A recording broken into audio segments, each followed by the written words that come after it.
Siang, Gus. Selamat. Oke, Assalamualaikum warahmatullahi wabarakatuh. Selamat siang teman-teman semua. Sebelumnya perkenalkan, kami dari kelompok 2 dalam mata kuliah Manajemen Information System.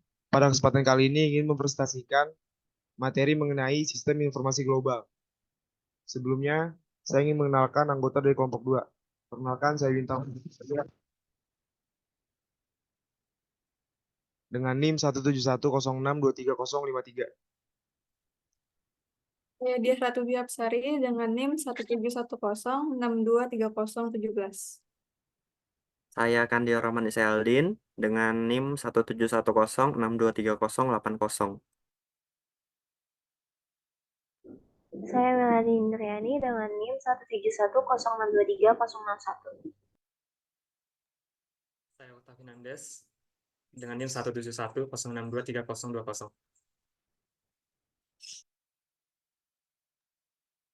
Oke, untuk outline materi dari presentasi sistem informasi global yang kelompok kami presentasikan, ada beberapa konten. Di antaranya ada introduction untuk kenalan materi, kemudian adalah why go global, ada komponen-komponen yang akan dijelaskan, kemudian ada jenis-jenis organisasi beserta hambatan-hambatannya, dan terakhir kesimpulan. Boleh di next.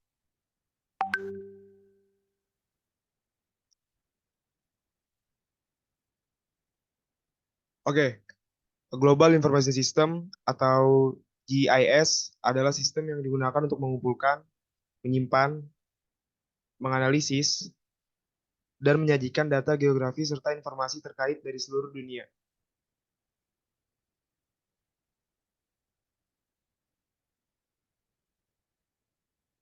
Why Go Global? Sistem informasi global atau SIG adalah informasi sistem yang bekerja melintasi batas negara, memfasilitasi komunikasi antara kantor pusat dan anak perusahaan di negara lain, dan menggabungkan semua teknologi dan aplikasi yang ditemukan dalam sistem informasi umum untuk mengumpulkan, menyimpan, memanipulasi, dan mengirimkan data melintasi batas budaya dan geografis. Oke, why go global? Globalisasi memainkan peran penting dalam pengembangan sistem informasi global atau SIG. Perluasan pasar dan koordinasi rantai pasokan menjadi lebih efisien melalui integrasi SIG. Globalisasi juga mempengaruhi strategi bisnis seperti produk global dan regionalisasi operasi dengan dampak yang signifikan terhadap pembelian dan juga rantai pasokan. Ini menunjukkan bahwa globalisasi tidak hanya penting bagi pertumbuhan bisnis, tetapi juga menjadi faktor penting dalam pengembangan dan juga penerapan teknologi informasi global.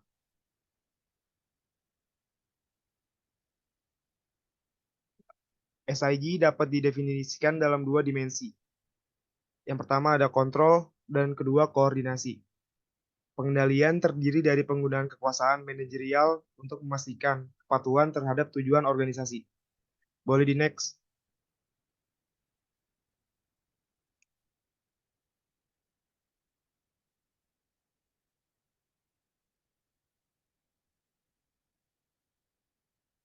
Oke, why go global?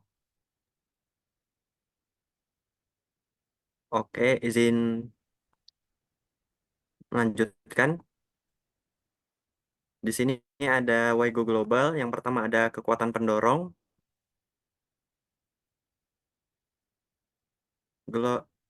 Kekuatan pendorong di ini ada global e-business merupakan faktor utama dalam meluasnya penggunaan sistem informasi global.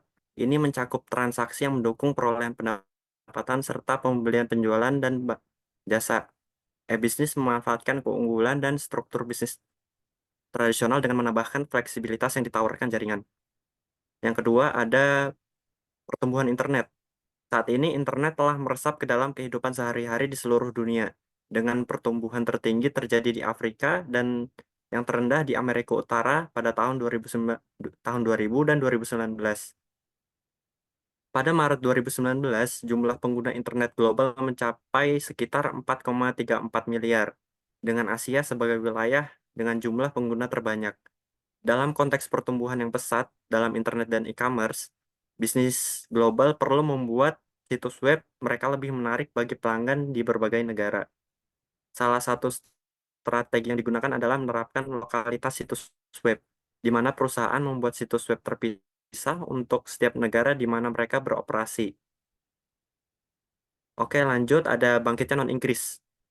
Jumlah penutur bahasa non-Inggris di internet terus meningkat dengan 10 bahasa teratas pada September 2018, yaitu ada Inggris, Tiongkok, Spanyol, Arab, Portugis, Indonesia atau Malaysia, Jepang, Rusia, Perancis, dan Jerman, yang mewakili sekitar 77% pengguna internet dunia. Lebih banyak konten dikembangkan dalam bahasa lain. Menggeser dominasi bahasa Inggris, keberagaman bahasa ini memberikan peluang dan tantangan bagi perusahaan global, mendorong mereka untuk menyediakan konten dalam berbagai bahasa dan memastikan aksesibilitas situs web mereka dan dalam berbagai bahasa. Selanjutnya ada komputasi seluler dan globalisasi. Komputasi dan aplikasi seluler memainkan peran penting dalam globalisasi dengan meningkatkan konektivitas di negara-negara berkembang seperti Vietnam, Indonesia, dan India. Aplikasi seperti M-Pesa di Afrika, Stocktel di Timur Tengah, Esoko di Ghana, Proktek di Amerika Latin, dan Inovasi Verse di India telah membantu meningkatkan akses terhadap layanan sosial dan perdagangan, seperti perbankan, pembayaran, dan informasi pertanian serta layanan pekerjaan. Baik, untuk materi selanjutnya akan dijelaskan oleh rekan saya.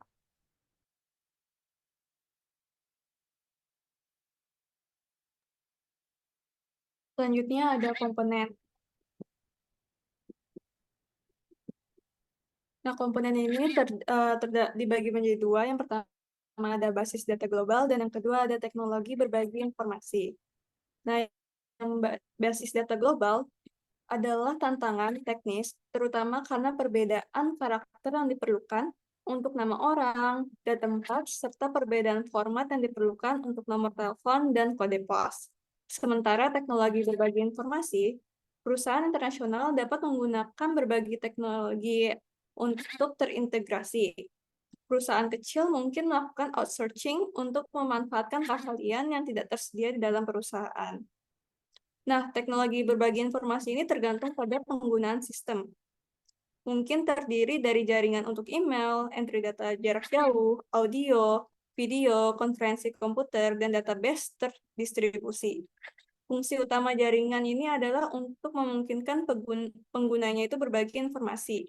Oleh karena itu, setelah jaringan global terbentuk, perusahaan internasional harus memutuskan jenis teknologi berbagi informasi apa yang harus digunakan. Selanjutnya untuk 4 syarat itu akan dilanjutkan oleh rekan saya, Bintang. Oke, terima kasih atas kesempatannya Ratu. Saya akan melanjutkan materi dari Ratu, yaitu mengenai persyaratan dari Global Informasi System. Sebelum saya masuk ke 4 syarat sebagai operasional, saya ingin menjelaskan terlebih dahulu tentang persyaratan dari SIG ini dulu. SIG harus mampu mendukung keputusan global yang kompleks. Kompleksitas ini berasal dari lingkungan global yang perusahaan multinasional atau MNCs beroperasi. MNC adalah organisasi yang memiliki aset dan operasi di setidaknya satu negara selain negara asal mereka. Mereka mengirimkan produk dan layanan lintas batas negara dan biasanya dikelola secara terpusat dari kantor pusatnya. Lingkungan global mencakup 4 jenis faktor. Yang pertama ada hukum, budaya, yang kedua ada budaya, yang ketiga ada ekonomi, dan yang terakhir ada politik. SIG seperti sistem informasi lainnya dapat diklasifikasikan menurut berbagai jenis dukungan manajerial yang diberikannya, diantaranya operasional, taktis, dan juga strategis. Dukungan strategis mencakup tujuan yang luas dan berjangka panjang. Oke, 4 persyaratan pertama dari persyaratan berikut diklasifikasikan sebagai operasional, sisanya sebagai strategis. Di antaranya ada satu, akses data global, yang kedua ada pelaporan global yang terkonsolidasi, yang ketiga komunikasi antara kantor pusat dan juga anak perusahaan, yang keempat ada manajemen risiko nilai tukar mata uang asing jangka pendek, yang kelima ada dukungan perencanaan strategis, dan yang keenam atau yang terakhir ada manajemen risiko pajak global. Boleh di next, moderator. Oke,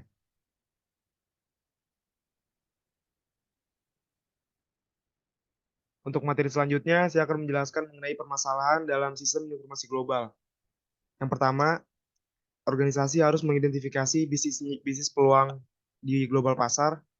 Yang kedua, ada pengambil keputusan harus membenarkan investasi organisasi dalam SIG. Yang ketiga, personel organisasi perlu disaring untuk keahlian teknis dan bisnisnya.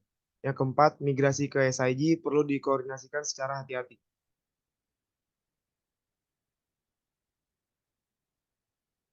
Boleh next. Oke, sekian materi dari saya. Untuk materi selanjutnya akan dilanjutkan oleh teman saya. Oke. Untuk materi selanjutnya yaitu ada jenis organisasi bisnis lintas batas negara. Boleh di slide selanjutnya. Di sini ada 4 jenis dari organisasi bisnis batas lintas negara. Yang pertama ada multinasional. Nah, struktur dari organisasi multinasional ini terdiri dari 3 jenis, yaitu produksi, penjualan, dan juga pemasaran. Nah, selanjutnya untuk contoh dari organisasi ini ada Taipo Corporation dan juga Nissan kalau di Indonesia. Nah, keuntungan dari organisasi ini apa sih? Mengurangi kebutuhan komunikasi, memungkinkan anak perusahaan untuk mengambil keputusannya sendiri. Nah, untuk organisasi yang kedua ada organisasi global. Organisasi ini termasuk yang struktur organisasinya terpusat dan anak perusahaan memiliki sedikit otonomi serta bergantung pada kantor pusat.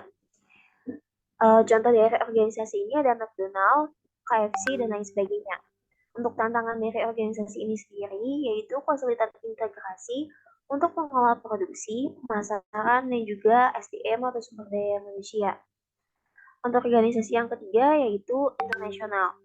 Operasinya mirip multinasional, namun lebih bergantung pada keputusan pusat. Nah, pertukaran personil untuk pengembangan aplikasi juga sering dilakukan. Selain itu, sistem informasi dapat disentralisasi dan juga didesentralisasi. Contoh dari organisasi ini yaitu Caterpillar Corporation. Organisasi yang keempat yaitu transnasional. Ini perusahaan bekerjasama dalam merancang kebijakan dan juga logistik, mencari efisiensi global sambil mempertahankan respon lokal. Nah, contoh dari organisasi transnasional ini ada Citigroup dan juga Sony Stafford. Nah, tren dari globalisasi ini juga mempengaruhi organisasi transnasional. Boleh dilanjut ke slide selanjutnya.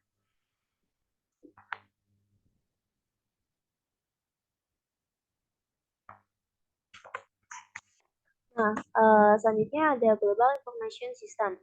Nah, apa itu GIS? Nah, GIS ini atau Global Information System merupakan suatu konsep yang melibatkan penggunaan teknologi informasi untuk mendukung operasi bisnis secara global. Dalam konteks ini, GIS mencakup berbagai aspek, termasuk searching, mapas partai, dan pengembangan sistem informasi. Nah, berikut ini ada beberapa manfaat dari GIS. Yang pertama yaitu fleksibilitas dalam memanfaatkan keahlian dan sumber daya dari berbagai lokasi. Yang kedua yaitu menyediakan solusi efektif dalam mengatasi tantangan yang berbeda di berbagai bagian dunia. Dan yang terakhir yaitu memungkinkan organisasi fokus pada inti bisnis sambil mengandalkan keahlian khusus di tempat lain.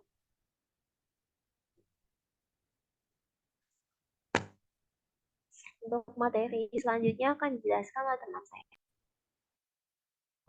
Oke, buat materi selanjutnya ada hambatan sistem informasi global.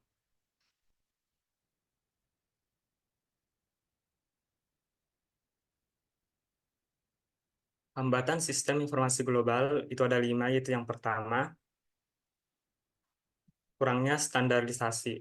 Itu termasuk dalam perubahan zona waktu, pajak, bahasa, dan kebiasaan kerja. Kurangnya standarisasi dapat menghambat perkembangan GIS yang kohesif dan mampu berbagai sumber informasi lintas batas negara. Standar pertukaran data elektronik, email, dan komunikasi yang berbeda-beda di seluruh dunia, dan mencoba menggunakan semua standar tersebut adalah hal yang tidak praktis. Hambatan yang kedua ada perbedaan budaya. Perbedaan budaya dalam nilai sikap dan perilaku memainkan peran penting dalam penggunaan GIS. Misalnya, di beberapa budaya, penggunaan teknologi dianggap sebagai tugas yang membosankan dan tidak penting. Di negara lain memiliki pengetahuan teknologi dipandang sebagai tanda penting sosial. Hambatan yang ketiga adalah praktik peraturan yang beragam. Praktik peraturan yang beragam juga menghambat proses integrasi. Hambatan ini berlaku pada peraturan aliran data lintas batas ini berlaku untuk kebijakan praktik bisnis dan penggunaan data teknologi. Yang keempat, ada infrastruktur komunikasi yang buruk. Kurangnya infrastruktur komunikasi yang kurang memadai menghambat informasi sistem global. Infrastruktur komunikasi yang buruk menyebabkan kekerasan dalam menyampaikan dan penerimaan informasi dan mempengaruhi kohesivitas antar pihak yang berada dalam suatu negara. Yang kelima atau yang terakhir itu ada kurangnya analisis dalam pemrograman yang terampil. Kurangnya analisis dan pemrograman yang kurang terampil dapat menjadi kendala menghambat sistem informasi global. Keterampilan teknis yang kurang dapat mengaruhi implementasi baik sistem informasi, terutama dalam hal analisis data dan pengembangan perangkat lunak. Selanjutnya akan saya sampaikan kepada teman saya untuk menyampaikan kesimpulan. Oke, karena semua anggota dari kelompok sudah menjelaskan materi masing-masing, saya ingin menyimpulkan terkait diskusi kelompok kami tentang materi sistem informasi global. Global Information System atau sistem informasi global menunjukkan pentingnya konektivitas digital lintas batas dalam memengaruhi ekonomi, masyarakat, dan juga keamanan, sambil menimbulkan tantangan baru terkait dengan privasi dan juga regulasi. Mungkin cukup sekian presentasi dari kelompok 2 mengenai sistem informasi global. Jika ada kesalahan kata kami mohon maaf. Wabillahi taufiq wal hidayah. Wassalamualaikum warahmatullahi wabarakatuh.